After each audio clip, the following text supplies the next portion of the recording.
د شال ټلویزیون قدرمندو لیدونکو سلامونه. پام وکړئ د دې مهال لنډو خبرونو ته. مولا برادر له زلزله ځپلو سره د خواخوږۍ په موخه کونړ ته سفر کړی دی.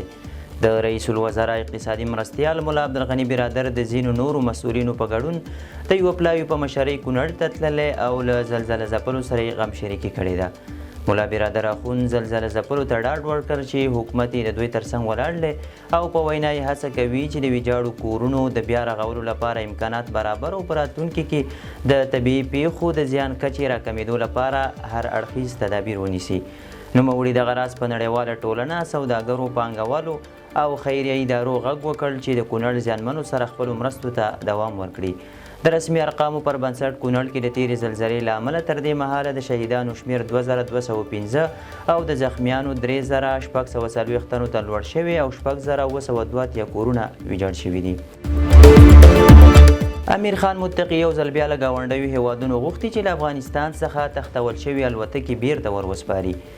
د طالبانو حکومت د بهرنیو چارو وزیر مولوي امیر خان متقي په کابل کې د بهرنیو هیوادونو او نړیوالو سازمانونو له استازو سره د غونډې پر مهال ویلي چې د وروستۍ زلزلې د ژغورنې چارو په عملیاتو کې د الوتکو رول مهم و او هغه الوتکې چې 4 کاله وړاندې تښتول شوي بیرته د افغانانو ته وسپارل شي. نوموړي ویلي چې د ژغورنې عملیات یې تر ډیره د الوتکو په وسیله ترسره کړل او اړتیا ده چې د افغانستان تښتول شوي الوتکې ور وسپارل شي. د 1400 هجري شمسي کال په زمري میاشت کې د افغانستان د اسلامي جمهوریت له سقوط وروسته د یو شمېر افغان پیلوټانو لخوا 40 الوتکې ازبکستان او 18 نورې تاجکستان ته لیږدول شوي دي. متحده عربي اماراتو له 3 کلونو راهیسې پر افغانانو د هر ډول ویزو بندیز لګولی. دغه بندیز په متحده عربي اماراتو او افغانستان کې میشت افغانان له ستونزو سره مخ کړي دي. په دوبۍ کې افغان سوداګر شکایت کوي چې دوی افغان کارګرانو ته اړتیا لري خو د ویزو بندیز دغه چاره غیر ممکنه کړي چې ان د سوداګرۍ پرېښودلو ته یې اړ کړي دي.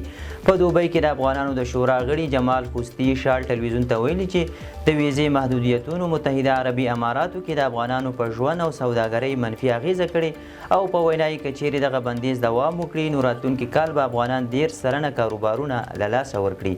هغه د طالبانو له حکومت څخه غوښتنه کړې چې ژر تر ژره له متحده عربي اماراتو سره دا ستونزه حل کړي. دا په داسې حال کې ده چې په تیرو 3 کلونو کې د طالبانو حکومت او په دوبۍ کې د افغانستان قونسلګرۍ استازو بار بار له متحده عربي اماراتو څخه غوښتي چې افغانانو ته د ویزو ورکولو لړۍ بیا پیل کړي خو د ژمنو سره سره بیا هم کوم عملي اقدام نه دی شوی. د قوشتېپې کانال د 2م فاز چارې بشپړېدو ته نږدې شوي دي. د ملي پراختیا شرکت ویان محمد نبی ارغندیوال وایي د قوشتېپې کانال د 2م فاز کیندلو چارې 93 سلنه او د سربند جوړولو چارې نږدې 82 سلنه بشپړې شوي دي. نوموړي پر خپله ایکس پاڼه لیکلي چې د دغه شرکت عمومي اجرایوي رئیس عبدالرحمن عطواش د دغه کانال له چارو څخه لیدنه کړې ده. عطواش مسؤلینو ته سپارښتنه کړې چې د یاد کانال چارې د پلان مطابق په معیاري او مسلکي توګه عملي کړي. ارغندیوال زیاته کړې چې د قوشتېپې کانال په مسیر کې د 2 پلونو چارې بشپړې شوي او د 14 نورو پلونو چارې هم مهاله تر کار لاندې دي. د یادونې وړ ده چې د قوشتېپې کانال د 215 کیلومترو په اوږدوالي او 152 متره پلنوالي سره جوړیږي چې په بشپړېدو سره به یې د هیواد په شمال او شمال لویدیځو ولایتونو کې 550,000 هکټاره ځمکه له امو دریا څخه خړوبه شي. کندهار کې پر یو شمېر یوټیوبرانو او ممثلینو بندیز لګېدلی دی. کندهار کې د امر بالمعروف ریاست په تازه پریکړه کې د ممثلینو لخوا په ټولنیزو رسنیو کې د تمثیلي ویډیوګانو جوړول او خپرول منع اعلان شوي دي. په کندهار کې 2 یوټیوبران رونه زر او چینار چې له تیرو 2 کلونو راهیسې اصلاحي او تنزیه ویډیوګانې جوړولې تازه ورباندې د کندهار امر بالمعروف ریاست بندیز لګولی او له تمثیله یې راګرځولي دي. د دغو پاڼو مسؤل عطاالله زر د دې بندیز پخلی کړی او له خپلو مینوالو څخه یې بخښنه او خدای پاماني غوښتې ده. دغو ممثلینو د خپلو طنزي ویډیوګانو جوړولو له کبله پر خواله رسنیو ګڼ مینوال موندلي وو چې د ټولنې ځینې ناوړه دودونه او خویونه یې په طنزي ژبه ننګول. د خان په نوم یو بل ممثل چې په مصنوعي ذهانت به یې جالب سوداګریز اعلانونه جوړول او د هیواد په نوم د یوې پاڼې چلوونکي هم له خپلو فعالیتونو لاس اخیستی او له امله د امر بالمعروف وزارت په قانون کې د ژوندیو شیانو له عکس اخیستلو څخه منع ښودل شوې ده. دغه پریکړه د کندهار پر هغو ګڼو ځوانانو مستقیم اغیز لري چې د ژوند اساسي عاید یې له همدې لارې ترلاسه کېده. ډاکټر عبدالباري عمر له میرویس عزیزي سره ولیدل. د افغانستان برېښنا شرکت عمومي اجرایوي رئیس ډاکټر عبدالباري عمر متحده عربي اماراتو کې د عزیزي ګروپ له رئیس میرویس عزیزي سره ولیدل او افغانستان کې د 10,000 میګاواټه برېښنا تولید پروژې په اړه خبرې وکړې. د افغانستان برېښنا شرکت وایي چې د لیدنې کې دواړو اړخونو د یادې سترې پروژې د عملي کېدو د بهیر د چټکتیا، د همکارۍ څرنګوالي او د همغږۍ پر موضوعاتو مفصل بحثونه وکړل. ښاغلي عزیزي ویلي چې د یادې پروژې د ابتدایي کارونو لویه برخه د ځانګړو ساحو د پیژندنې او مطالعې او اړینو ظرفیتونو د تثبیت په ګډون له مخکې بشپړې شوي دي او په دې اړه به ډېر ژر د رسنیو له لارې معلومات شریک کړي. افغانستان کې د محدودیتونو له امله د راستنېدونکو مرکزونو فعالیتونه ودرول شول. د کډوالو په چارو کې د ملګرو ملتونو عالي کمیشنرۍ په یوه اعلامیه کې ویلي چې د افغانستان په بېلابېلو ولایتونو کې د راستنېدونکو افغانانو په مرکزونو کې خپل فعالیتونه تر نامعلومې نیټې درولي دي. په اعلامیه کې ویل شوي دا پریکړه وروسته له هغې وشوه چې د افغانستان اوسنیو چارواکو افغان ښځینه کارکوونکو ته د کار اجازه ورنه کړه او د همدې محدودیت له امله دوی اړ شول چې له سپټمبر 9 نیټې راهیسې خپل خدمات وځنډوي. اعلامیه زیاتوي چې د یونیسیار د مرستې مرکزونه هغه ځایونه دي چې راستنېدونکي افغانان پکې نغدي پیسې، مشورې او نورې مرستې او ملاتړ ترلاسه کوي څو له کلونو جلا وطنۍ او بې ځایه کېدو وروسته وکولی شي بیرته له خپلې ټولنې سره یوځای شي. د کډوالو عالي کمیشنرۍ ویلي دا پریکړه یې د عملیاتي اړتیاو له مخې کړې ده ځکه چې د ښځینه کارکوونکو له شتون پرته ناشونې ده چې له راستنېدونکو ښځو څخه مرکې او معلومات راټول شي ځکه د کډوالو 52 سلنه ښځې دي. د پاکستان، چین، روسیې او ایران ځانګړو استازو د افغانستان په اړه خبرې کړې دي. د افغانستان لپاره د پاکستان ځانګړي استازي محمد صادق ویلي چې نن یې د تاجکستان پلازمینې دوشنبه کې د چین، روسیې او د ایران له استازو سره د افغانستان په اړه غونډه کې ګډون کړی و.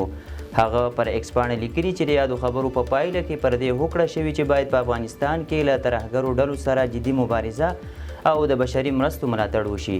همداراز د ایران بهرنیو چارو وزارت کې د سویلي اسیا مدیر محمد رضا بهرامي وایي چې د ټولو لپاره مهم ټکی دا و چې باید له افغانستان سره مرسته وشي تر څو له اوسنیو ننګونو راوځي.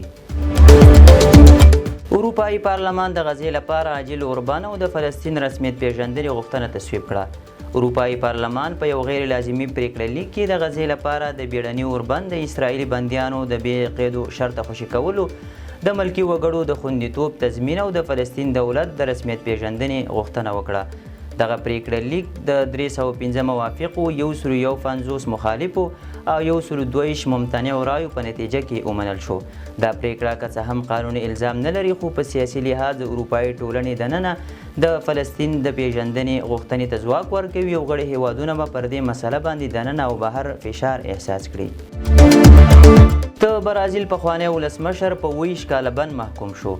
د برازیل پخوانی ولسمشر جایر بولسونارو د پوځي کودتا د هڅې په تور د محکمې لخوا د 20 کلونو او 3 میاشتو بند پر سزا محکوم شوی دی. د بولسونارو د بندي کېدو پریکړه وروسته له هغې شوې چې د سترې محکمې د 15 قاضیانو څخه 4 د هغه د محکومولو لپاره رایه ورکړه. د پنجشنبې په ورځ 4 قاضیانو بولسونارو د 2022 کال په ټاکنو کې د برازیل د اوسني ولسمشر لویس ایناسیو پر وړاندې ټاکنو کې تر ناکامېدو وروسته د غیر قانوني واک ساتلو په هڅه کې ګرم وبلل شو. د راپورونو له مخې بولسونارو نیول شوی نه دی خو د کورني توقیف لاندې دی. د نړۍ تاریخ کې په لومړي ځل یو روبوټ د کابینې وزیر وټاکل شو. البانیا د نړۍ په تاریخ کې لومړی هیواد شو چې د یو مصنوعي هوش پروګرام د وزیر په توګه وګماره. د رویټرز خبري اژانس راپور له مخې د دې نوي تجربې تر شا اصلي موخه د فساد پر وړاندې مبارزه او د عامه تدارکاتو پروسې بشپړه شفافه کول دي. د راپور له مخې ټاکل شوی وزیر ډیالا نومیږي چې معنا یې لمر ده، یو داسې AI چې له وړاندې د البانیا ډیجیټل پلیټفارم کې د خلکو پوښتنو ته ځواب ورکاوه او اوس ورته د عامه تدارکاتو وزارت د مشرتابه رسمي دنده سپارل شوې ده. د البانیا صدر اعظم ایډي راما ویلي چې ډیالا به د فساد ضد تر ټولو ځواکمنه وسله وي. که ډیالا بریالی شي دا به د حکومتي چارو په ډګر کې د مصنوعي هوښیارتیا لپاره یو نوې لاره پرانیزي او ښایي نورو هیوادونو ته هم د نمونې په توګه وکارول شي. د شال ټلویزیون قدرمندو لیدونکو او د دې مهال لنډ او مهم خبرونه تر بیا ښه وخت.